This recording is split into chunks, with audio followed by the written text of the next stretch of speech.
Lori Loughlin can no longer publicly plead innocence in her college admission scandal. Why? Because she signed a plea agreement for a fine and 2 months in jail. I have gotten a copy of the plea agreement, and we'll take a look at that in a few minutes. Since the scandal broke last year, she has become the poster girl of a goody two-shoes Hollywood celebutant who often portrays herself in a virtuous manner and says one thing publicly, yet behaves in another fashion privately. I always thought, I don't want to do anything that one day might rear its ugly head and my children have to pay the price for that. So obviously she has become her own worst enemy. And what about her child, Olivia Jade? She is the poster girl of a spoiled Hollywood kid who didn't even want a proper education in the first place.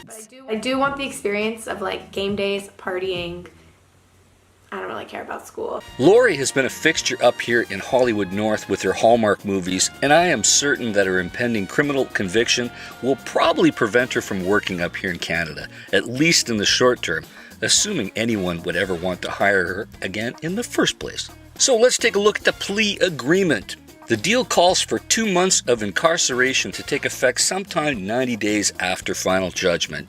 A $150,000 fine, which ironically is oddly less than the alleged amount of the bribe she paid in the first place, and 2 years of supervised release and 100 hours of community service. Is there anyone here that thinks she should serve her community service picking up trash on university campuses? I sure as heck do. I went to a few colleges in my time, and I was admitted based on an old system that we call merit.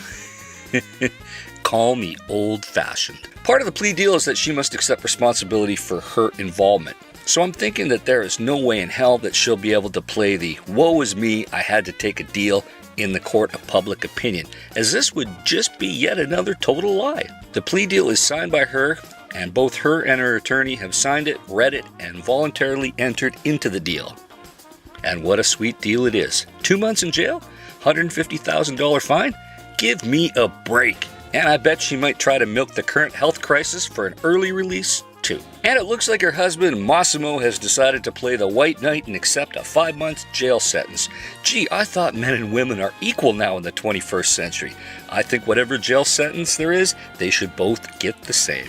Keep in mind that this plea deal has to be approved by a judge. Let's hope the sitting judge thinks the deal is too soft and rejects it. I think at this point the only way Lori can salvage her public image is to accept full responsibility and own her actions. She has hidden behind her lawyers and her squeaky clean image too long, and the public is tired of the lies and deceptions. So what do you think about this plea deal? Put your comments down below, and as always, keep your wheels in the ground.